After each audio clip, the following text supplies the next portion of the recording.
Señores, es un placer recibir esta mañana y más con un café a esta hora al representante residente del programa Las Naciones Unidas para el Desarrollo en República Dominicana, Lorenzo Jiménez de Luis, y al consultor internacional uruguayo de nacimiento, origen, el señor Miguel Mansi. Bienvenidos a El Día. Bienvenidos, gracias y salud Amelia, con este café. Muchísimas gracias. Que nos estaba siendo exigido con Sí, insistencia. tenemos un tema con el café. ¿A qué hora es el café? Sí, y a Jessica la andan esperando por horas. Bueno, el tema de la ley de partidos y del sistema político dominicano ha sido del interés del PNUD desde hace mucho tiempo, pero con la llegada de Lorenzo Jiménez de Luis, recuerdo perfectamente que se comenzó a hablar inmediatamente de la posibilidad de hacer aportes al sistema de partidos y a la ley de partidos que evidentemente hace falta en el país, y de la mano de Miguel Mansi han estado colaborando con este tema desde hace un buen tiempo. ¿Cómo ven el panorama ahora, un par de años después, cuando se está discutiendo en el Congreso la posibilidad de la aprobación? A partir de la experiencia que han vivido, tanto en nuestro país como fuera, ¿cómo ven el panorama ahora? Lorenzo. Sí, bueno, Amelia, Javier, buenos días, un placer estar con vosotros. Yo quisiera que el tiempo pasara de acuerdo con tus cálculos, porque fue hace 5 años. 5 ya. 5, que empezamos a interesarnos por este tema, en primer lugar porque así lo exigía la Estrategia Nacional de Desarrollo, estaba implícitamente escrito como una obligación el que se promulgara la ley de partidos y la ley electoral, y por otro lado también porque a nosotros desde el PNUD nos parecía absolutamente imprescindible que la democracia esté reglada y bueno, nos propusimos, como ya lo habíamos hecho con anterioridad y con cierto éxito en otros países, de la mano por cierto con Miguel en una experiencia conjunta en Honduras, donde promovimos desde instituciones distintas 8 reformas constitucionales, etcétera, la posibilidad de ser un facilitador para que se dieran las condiciones necesarias para forjar un consenso que desembocara en la ley de partidos y ley electoral. No pudo ser, pero bueno, lo cierto es que todo parecería indicar que ahora se está cerca de lograr ese acuerdo y bueno, eso está bien en la medida en que es absolutamente imprescindible, como digo, sin reglas es muy complicado. Y nada, lo que ahora estamos tratando de impulsar, siempre entendiendo, como decía don Enrique Iglesias, el otrora presidente ejecutivo del BID, que la política importa, pues un observatorio de la calidad de la democracia con vocación de permanencia, de suerte que sea una especie de termómetro de la sociedad y de la ciudadanía y de las academias, de los centros de pensamiento y naturalmente también de los partidos políticos y de los agentes políticos, pero a los efectos de crear ese observatorio se necesitaría una piedra de toque inicial que permita establecer los patrones a partir de los cuales ese observatorio empezaría a trabajar.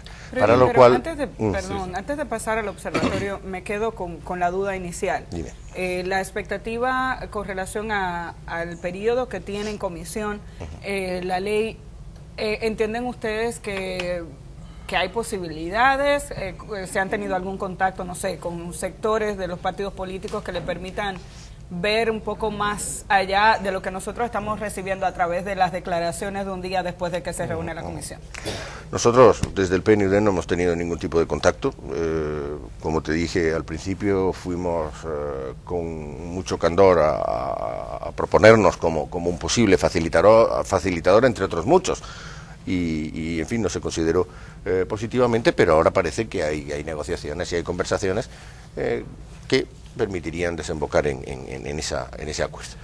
En todo caso, lo que sí que quería, para terminar un poco la reflexión inicial, era decir que ese observatorio tendrá como origen un estudio previo que es en lo que estamos ahora embarcados enteramente y fundamentalmente en una serie de trabajos y esfuerzos que va a coordinar Miguel, que es la elaboración de un estudio sobre la calidad de la democracia en República Dominicana. Vosotros sabéis que nosotros tuvimos dos informes sobre la calidad de la democracia en América Latina, uno del 2004 y otro del 2010, que también naturalmente, aunque tuvieran ámbito regional, extraían datos de los diferentes países. Y ahora lo que vamos a hacer es uno ad hoc para la República Dominicana, que será un poquito el que marque el patrón sobre la base del cual el observatorio pueda empezar a... Muy interesante y quizás antes de entrar en detalles, tanto del observatorio como del estudio que van a ser como punto de partida, nos gustaría conocer de parte de don Miguel su visión, su valoración de la regulación, de la situación de regulación de control de los partidos políticos en la República Dominicana en comparación con otros países de la región. ¿Es República Dominicana uno de los países con cero regulación, con ausencia de regulación a nivel de partidos políticos y de los más atrasados a nivel de América Latina o de la región o de los países que usted conoce de la región en este aspecto? No, para nada, Yeah. para nada. Las regulaciones en materia partidaria, en materia electoral, aún en términos generales, las mejores regulaciones son las que funcionan, las que son aceptadas por la sociedad, las que efectivamente se cumplen. Pueden ser pocas, pueden ser muchas, pueden ser buenas, regulares, malas. El problema es cuando existen regulaciones y no se cumplen, o todavía peor, cuando no existe ninguna regulación. Acá se está discutiendo. El punto es que se está discutiendo hace 30 años o 25 años. Bueno, sería tiempo, parece tiempo ya de darle forma final a esa discusión que está debidamente madura. Lo que pasa es que la política también tiene un gigantesco componente coyuntural. Entonces una solución que pudo ser buena hace 10 o 15 años atrás, las circunstancias hacen que ya no sea tan adecuada a el contexto y a los protagonistas y a los intereses del momento. De modo tal que es recomendable siempre, cuando se piensa en leyes estructurales de esta naturaleza, tratar de elevarse por sobre la coyuntura y tratar de imaginar escenarios de 10, 15, 20 años, son como las reformas constitucionales. Uno no hace una reforma constitucional para 5 años, porque si no se pasaría la vida haciendo reformas constitucionales. Creo que una seña de derrota de una constitución es cuando es reformada muy rápidamente. Con las leyes estructurales, como las leyes electorales, las leyes de partidos, pasa lo mismo. Conviene elevarse de la coyuntura y pensar escenarios de una generación, por lo menos, que puedan regir esas normas. Yo diría que daría la impresión de que finalmente el sistema político, la dirigencia local, que es una dirigencia muy ilustrada, es una dirigencia muy sagaz, daría la impresión de que ya están todos maduros, sabiendo por lo menos cuál es la coyuntura más inmediata y teniendo elementos suficientes y proceso de discusión suficiente como para jugarse a un cuerpo normativo que pueda durar y prestarle servicios a la República. Bueno, si la ley está madura, yo me imagino que los políticos deberían estarlo también. Ustedes hablan de la posibilidad de hacer un estudio de la calidad de la democracia. Cuando hablamos de ese tema, ¿qué es lo que buscaría ese estudio? Lorenzo, bueno, yo si quieres un poco acoto la respuesta y tú entras en profundidades, pero en realidad cuando hablamos de calidad de la democracia, nosotros naturalmente a lo que nos enfrentamos prima facie es a qué democracia estamos hablando, si es a ir a votar cada 4 años o 5 dependiendo del país o lo que sea, o si estamos hablando de algo un poco más amplio, ¿no? De una democracia no meramente electoral, sino como la denominamos en el PNUD desde aquel informe del 2004, hacia una democracia de ciudadanos y ciudadanas, ¿no? Entonces, para nosotros, nuestra idea de democracia y de calidad democrática no es solo un Estado que tenga leyes que regulen naturalmente la vida democrática y político-partidaria y que no esté en campaña permanentemente, etcétera, etcétera, pero también un país con ciudadanos y ciudadanas que gocen de derechos plenamente. Derecho a una salud pública, universal y gratuita, derecho a una escuela pública, universal y gratuita, de calidad. Bueno, ¿qué más te puedo decir? Expresiones ya mucho más modernas, en derechos de última generación, como la igualdad de género y la igualdad política de la mujer, y la igualdad en términos generales de la mujer en todos los ámbitos de la vida, en fin, todo lo que es una sociedad democrática en su sentido puro, seguridad ciudadana, la posibilidad de gozar de ámbitos de esparcimiento, parques con tranquilidad y no con el desasosiego de pensar si me van a asaltar o si me van a robar. Ese tipo de cosas son las que, a nuestro juicio, hacen que una democracia sea de mayor o menor calidad. Y a partir de ahí, ya le cedería la palabra a Miguel para que acote un poco. Que buscará, exacto. No estamos inventando nada, son términos y estudios que están progresando en la academia y en los estudios comparados en la región y en el mundo. Ya se da por supuesto que se deben contar con algunos requisitos que caracterizan a la que otrora se llamaba la democracia formal, las democracias burguesas y formales que fueron denostadas y no tenidas en cuenta décadas atrás, en error, que nos condujeron sobre todo en otras latitudes del continente a derroteros no deseados. Hoy no, hoy se entiende que esa democracia formal, los elementos formales de la democracia son absolutamente indispensables, bien que no son suficientes para caracterizar, como decía Lorenzo, a la vida en democracia. ¿Por qué? Porque las demandas se han acrecentado, una vez cumplidos, una vez admitidos y alcanzados esos puntos de la democracia, que son los derechos básicos tradicionales, derecho de reunión, derecho de asociación, libertad de prensa, elecciones más o menos competitivas, más o menos libres, más o menos regulares. ¿Cómo se mide? ¿Cuál es el parámetro? Hay índices, hay 18, 19, 20 índices globales en los que ranquea naturalmente República Dominicana en función de parámetros establecidos más o menos objetivamente, con descripciones que se pueden seguir. Por eso es posible concebir un observatorio que pueda resetearse, actualizarse permanentemente, porque se pueden establecer criterios objetivos aceptados más o menos universalmente, diciendo, bueno, ¿cómo está funcionando este aspecto de la democracia electoral?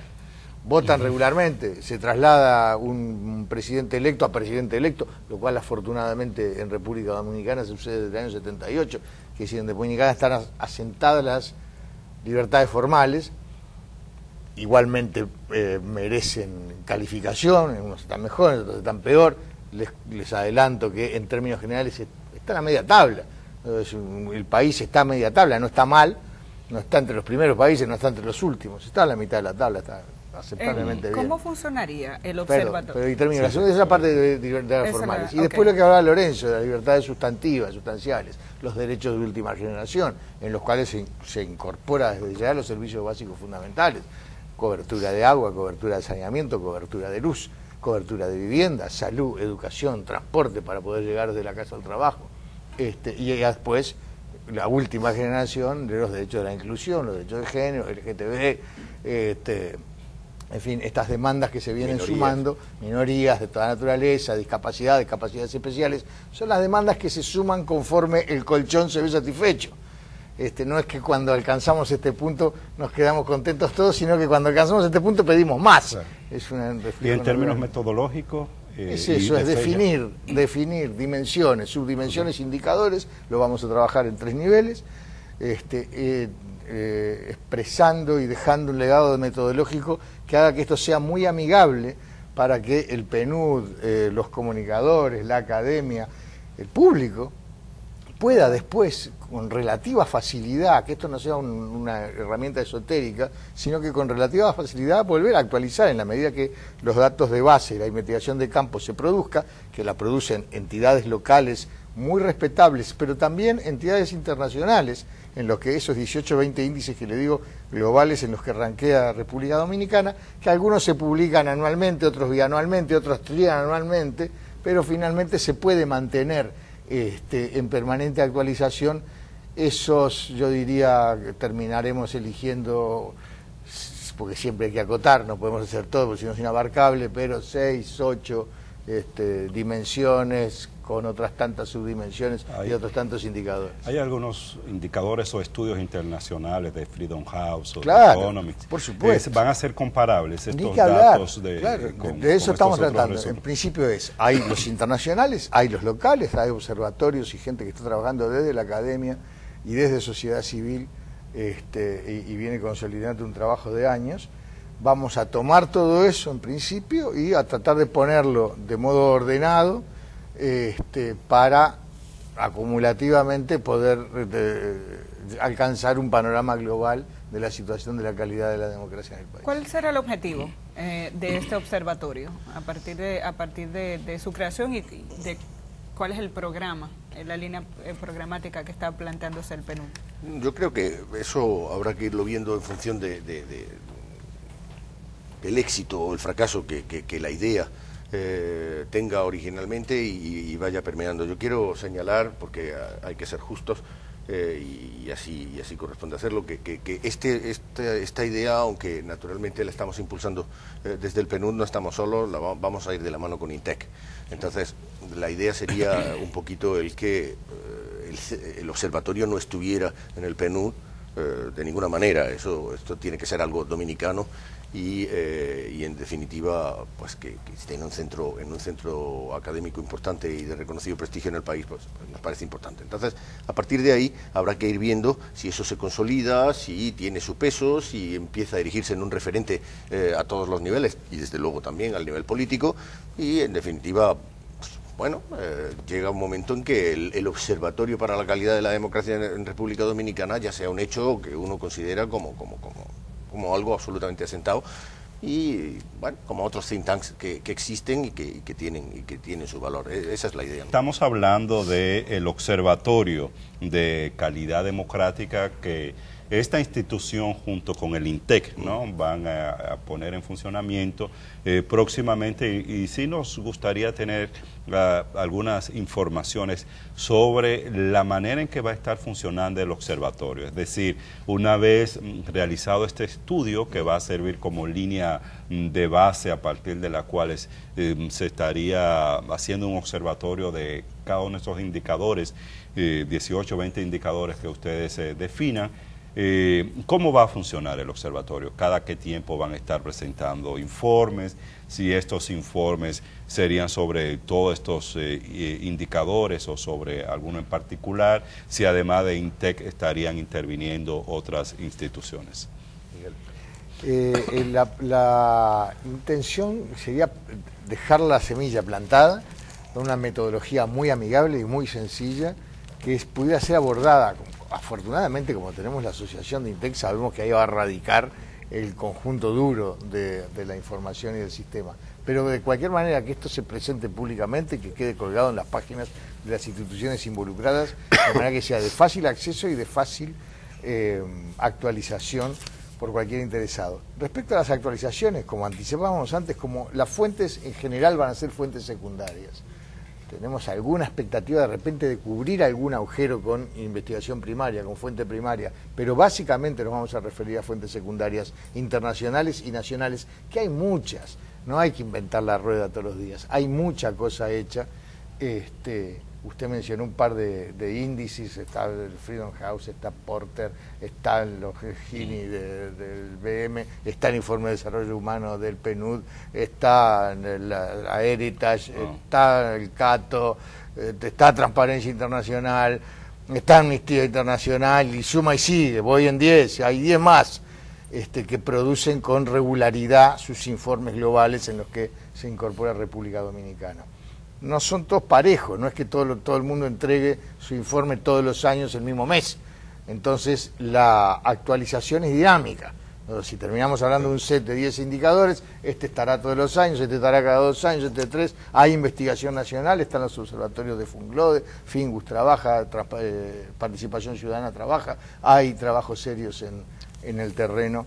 El gobierno trabaja desde sus oficinas, el observatorio del Ministerio de Seguridad y del Ministerio de Desarrollo Social, se llama el Gabinete de Social. Economía, Planificación y Desarrollo. Ahí está. Entonces, hay producción local y hay producción internacional. Acá va a haber un esfuerzo de sistematización y captura y puesta al día y puesta a punto de esta información, que se irá actualizando en función de las mismas fuentes. En nuestro país estamos dando seguimiento a un tema que tiene impacto incluso a nivel internacional. Es el caso de Brecht y por tanto el tema de la corrupción. ¿Qué impacto tiene la corrupción en la calidad de la democracia de las personas? Hombre, impacto absoluto. Digo, la corrupción, cuando alcanza niveles de una escala importante, puede convertirse perfectamente, puede secuestrar la democracia. Ahí está. Entonces, yo no voy a mencionar ningún país, pero hay países donde hay zonas que ya no están en manos del Estado. Y naturalmente también, pues eso tiene su impacto. Y ayer precisamente hablábamos de eso y, bueno, la corrupción no es un fenómeno nuevo, no es un fenómeno exclusivo de ningún país, y esa es la razón también por la cual esta aventura a la que nos estamos adentrando es interesante, porque en definitiva, si tú piensas, ¿por qué un informe sobre la calidad de la democracia? Y bueno, pues porque la idea es preservar la esencia de la democracia como el modo de gobierno y de organización de la sociedad a día de hoy comúnmente aceptado como el mejor. Que se puede poner en peligro y que es muy vulnerable, más o menos en función de la institucionalidad de los estados, eso por supuesto, y ahí es donde entra también la corrupción, naturalmente, de ahí que haya que tener muy en cuenta cómo se la ataja, cómo se la acota, cómo se la castiga, cómo se evita, o sea, es algo muy complicado, pero, insisto, si alguien piensa que República Dominicana, por ser una isla, está libre de cualquier tipo de devaneo político que haya ocurrido en el resto del continente, desde México hasta la Patagonia, la erosión de los partidos políticos tradicionales, etcétera, etcétera, porque somos una isla y estamos completamente ajenos a la deriva del resto del continente, está equivocado, y eso hace que haga que la República Dominicana sea vulnerable a todo, también a la crisis institucional en general, a la crisis de los partidos políticos, a la corrupción, en fin, a todo lo que afecta a todas las sociedades de nuestro continente. ¿En qué condiciones estamos con relación a este tema de manera específica? Sabemos que... Media tabla. Los índices de corrupción internacionales y regionales están a media tabla. ¿Lo evaluarían en este informe? Claro, recogeríamos fuentes secundarias. Ahí está el índice de transparencia internacional, claro. Lo tomaríamos, pero yo quisiera enfatizar, porque lo que dijo Lorenzo es importantísimo. Y a todos nos ataca, no solo a Dominicana, el país del que yo vengo, el último rincón del continente, en Uruguay también, ustedes por isla, nosotros por distancia, lo que sea, la ilusión de excepcionalidad. Diciendo, a nosotros no nos va a pasar, no nos pasa así, no nos pasa con igual intensidad, no nos pasa en estas características. No, mirá, amigo, a vos te va a pasar igual que al vecino. Está bien que sos una isla, está bien que quedás muy abajo, pero los mismos vientos soplan para vos que para el resto de los vecinos. Pero a veces nos aferramos a esa ilusión de excepcionalidad porque no se han visibilizado cosas que después a veces nos sorprenden, y cuando nos sorprenden de golpe, cuando no estamos advertidos, provocan terremotos institucionales y le hacen mucho daño a los países. Así que efectivamente, quiero ratificar esto porque me parece súper importante, nadie está a salvo de las pestes que recorren el continente y el mundo. Lorenzo Jiménez hablaba de un tema que le hemos estado dando seguimiento, que es la situación del sistema de partidos políticos.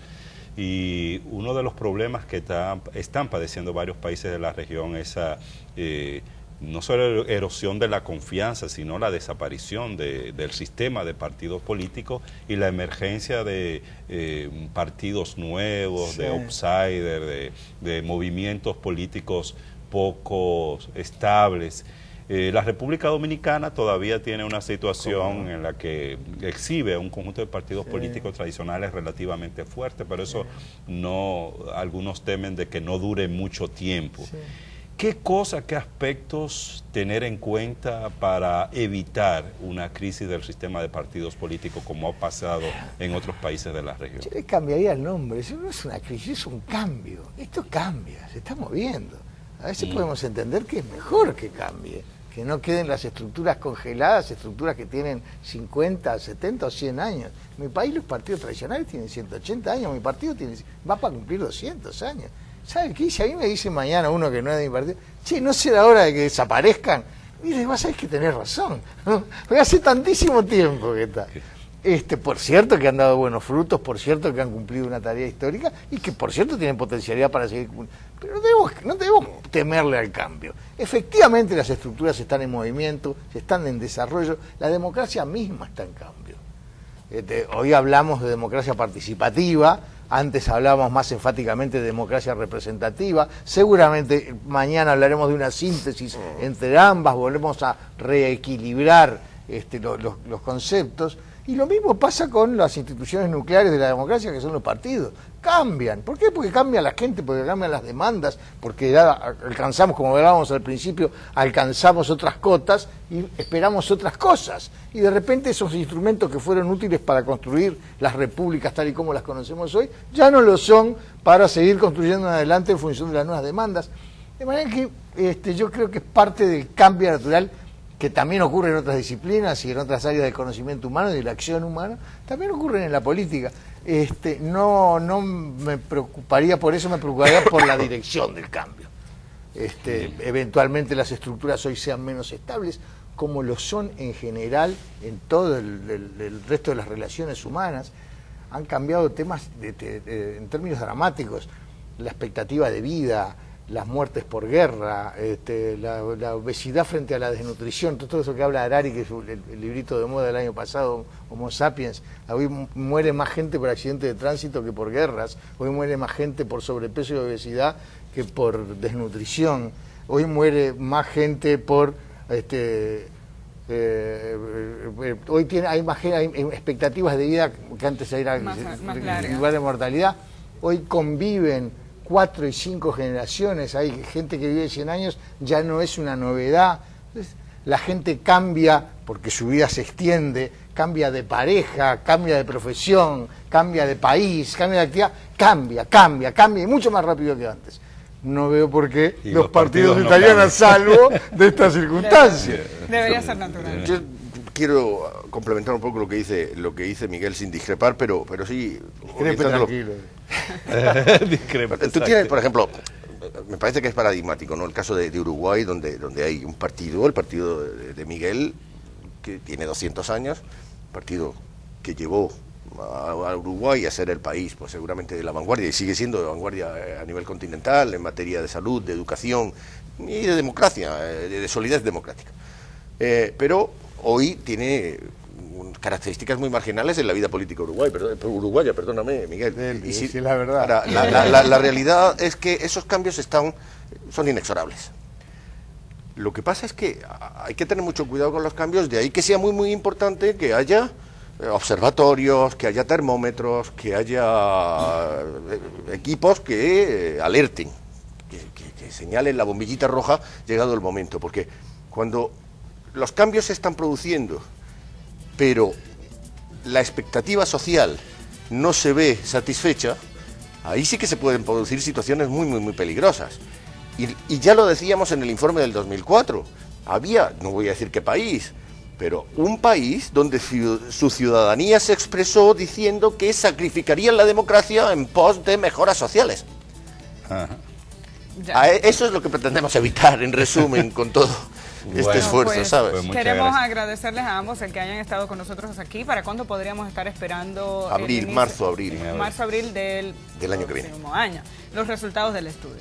El estudio. Del estudio en sí mismo. Ahora, muchísimas gracias. Hay un partido de Uruguay que tiene mucho apoyo aquí en la República Dominicana, que es el partido de mañana frente a Francia. Estoy porque todos los mexicanos me han expresado compañía y solidaridad. Sí.